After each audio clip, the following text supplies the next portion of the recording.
Có một điều mà rất ít người dám nói ra. Đêm qua, nếu bạn vừa mơ thấy một nấm mồ, một khu nghĩa địa hay hình ảnh của người thân đã khuất nằm dưới lớp đất lạnh, thì cơ thể bạn có thể đã run lên khi tỉnh giấc.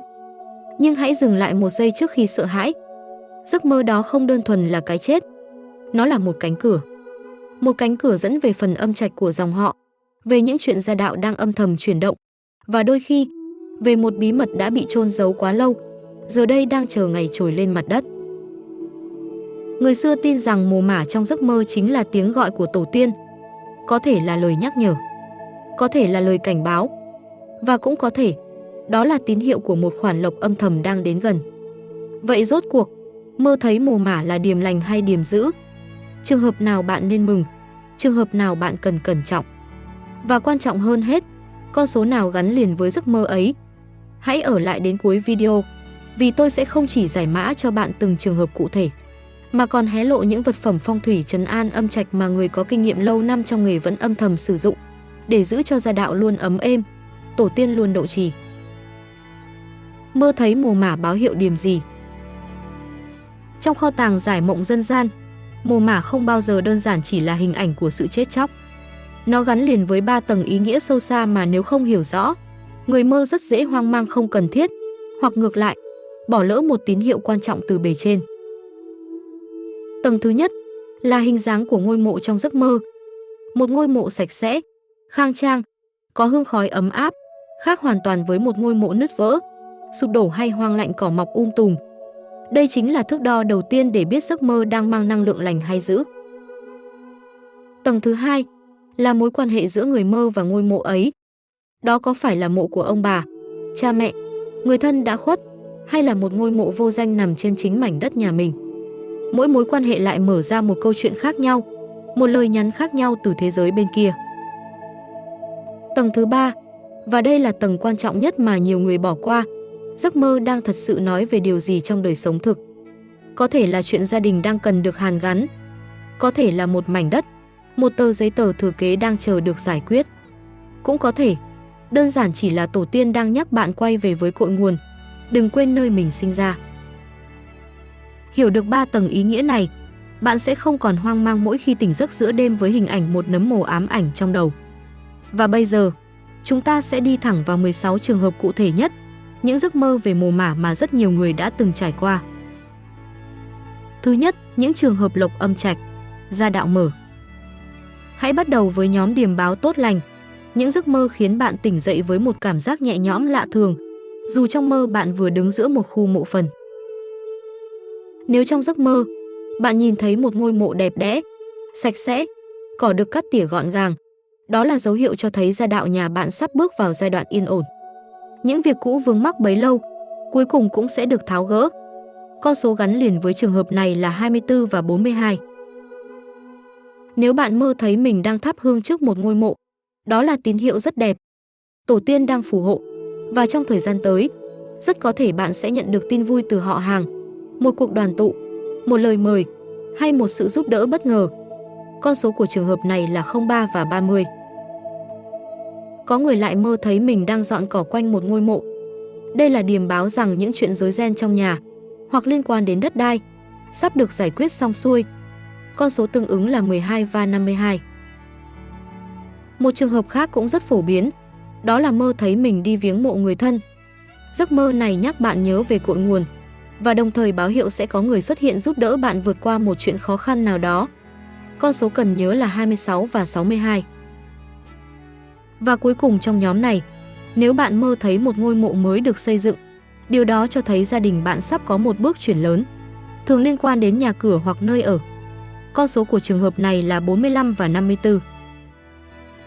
Thứ hai, những trường hợp cảnh báo, chuyện chôn kín sắp lộ.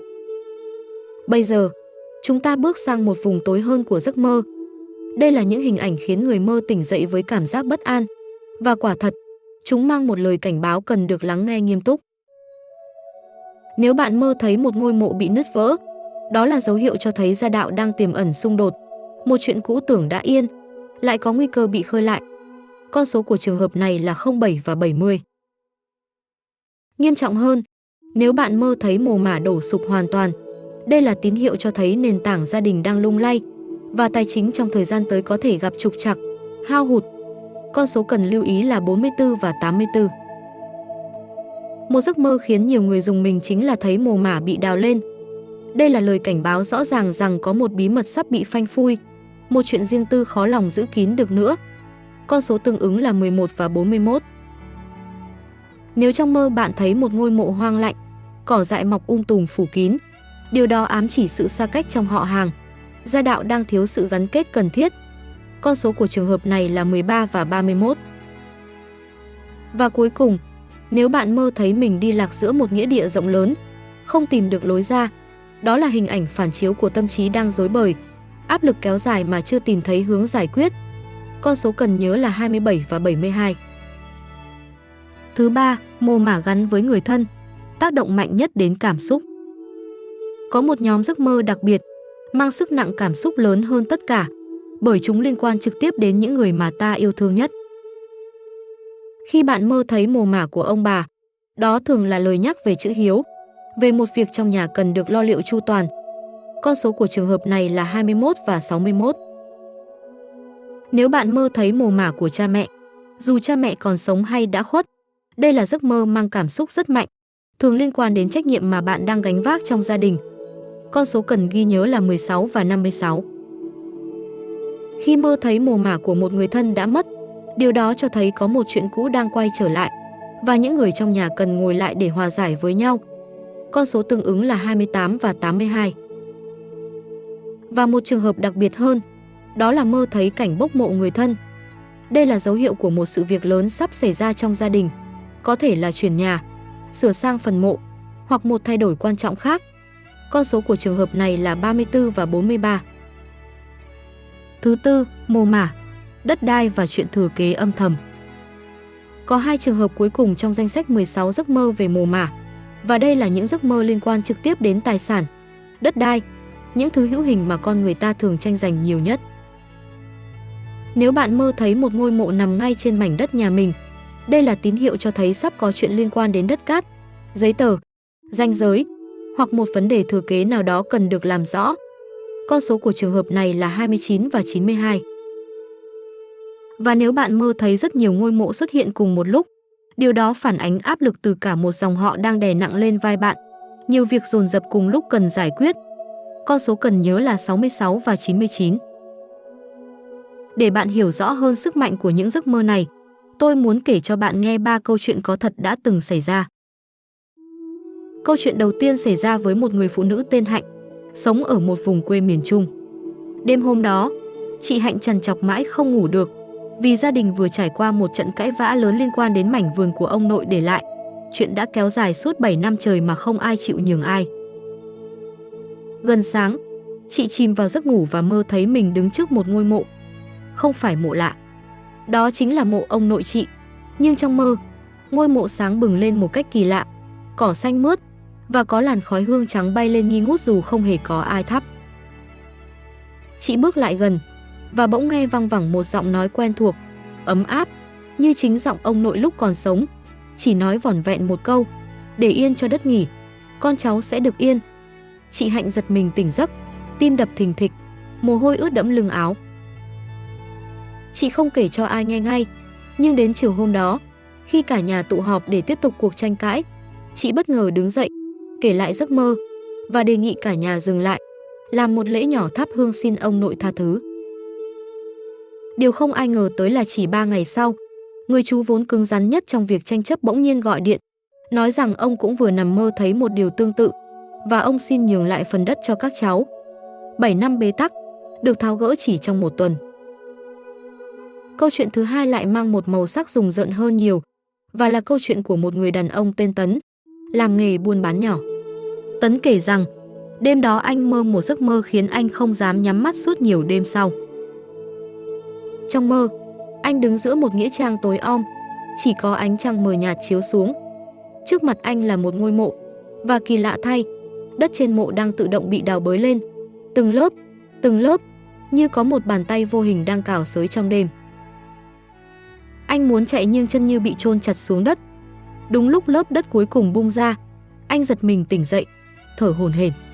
Anh nghĩ đó chỉ là một cơn ác mộng vu vơ, Cho đến đúng 10 ngày sau, một người họ hàng xa bỗng xuất hiện, mang theo những giấy tờ cũ, khơi lại một câu chuyện tưởng chừng đã chôn kín hàng chục năm, liên quan đến một khoản nợ danh dự của người đã khuất trong dòng họ.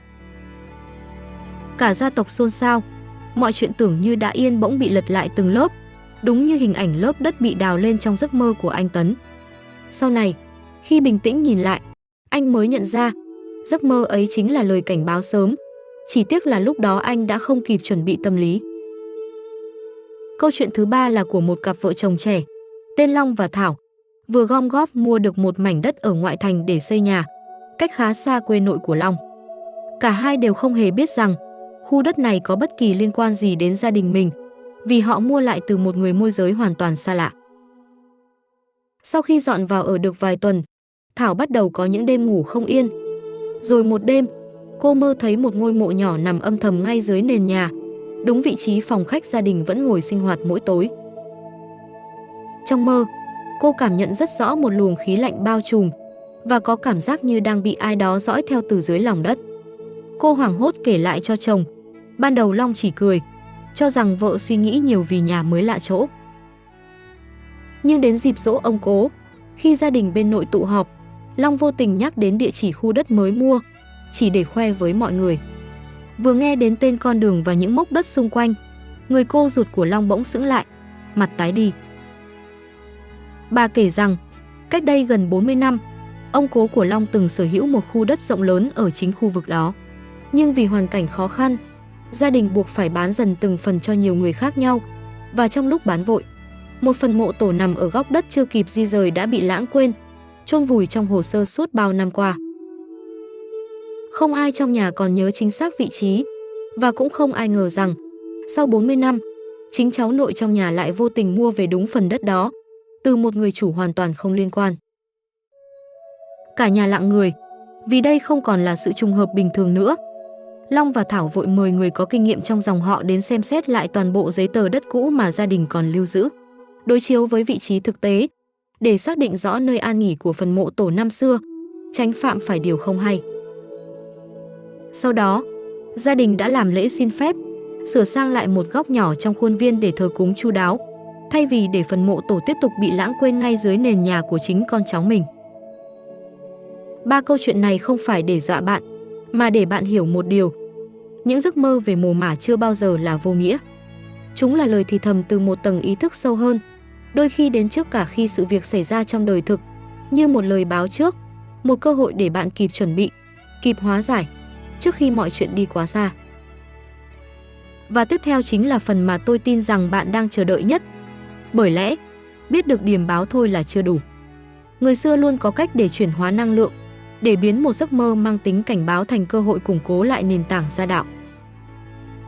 Và chìa khóa nằm ở những vật phẩm phong thủy được chọn lọc kỹ lưỡng, dùng riêng cho việc trấn an âm trạch, chứ không phải những món đồ phong thủy đại trà bạn thấy ở khắp nơi.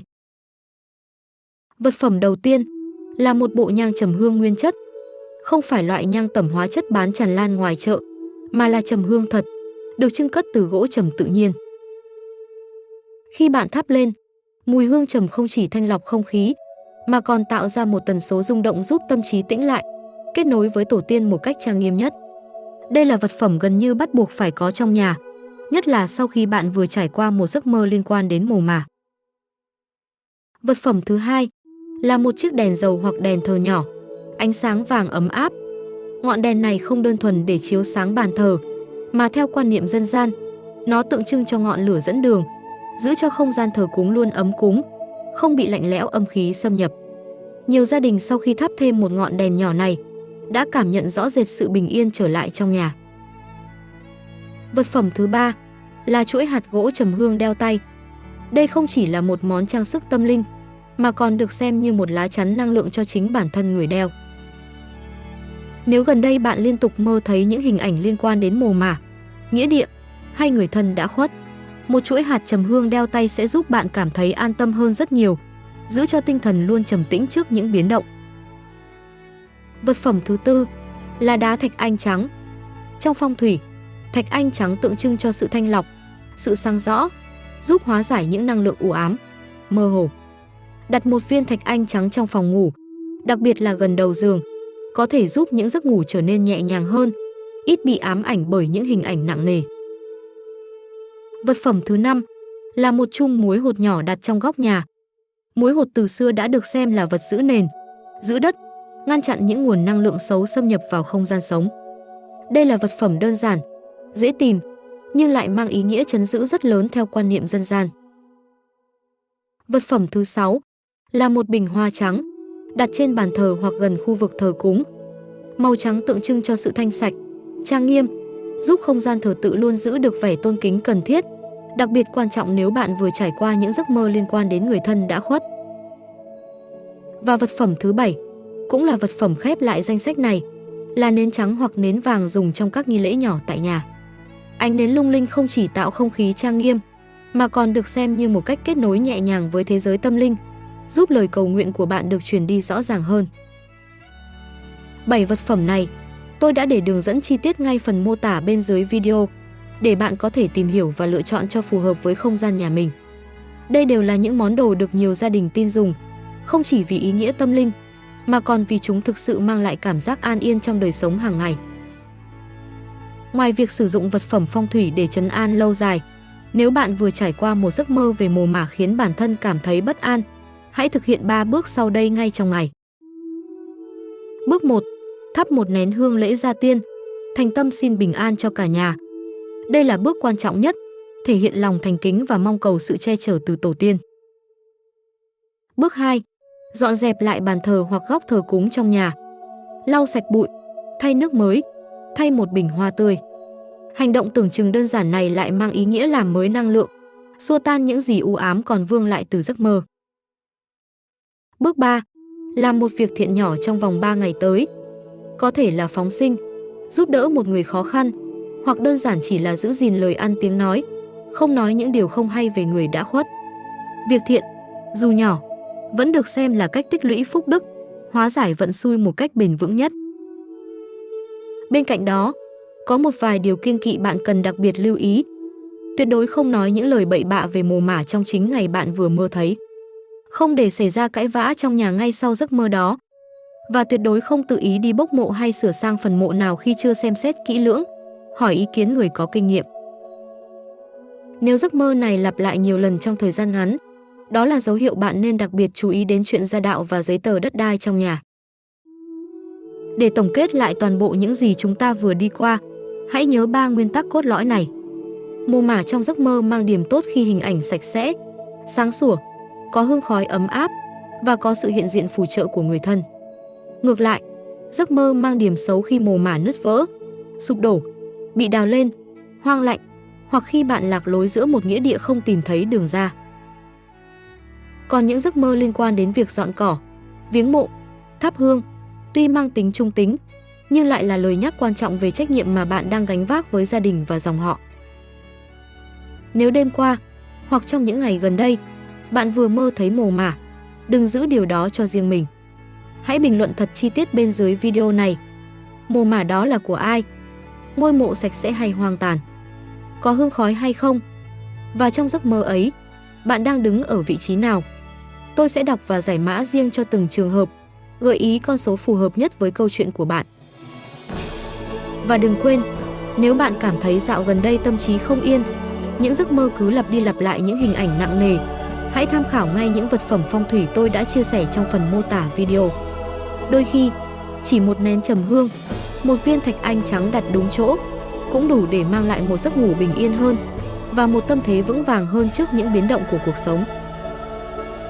Cảm ơn bạn đã ở lại đến những giây phút cuối cùng của video này. Hẹn gặp lại bạn trong những giấc mơ tiếp theo và trong những giải mã sắp tới của kênh Mật Mã Mệnh Số.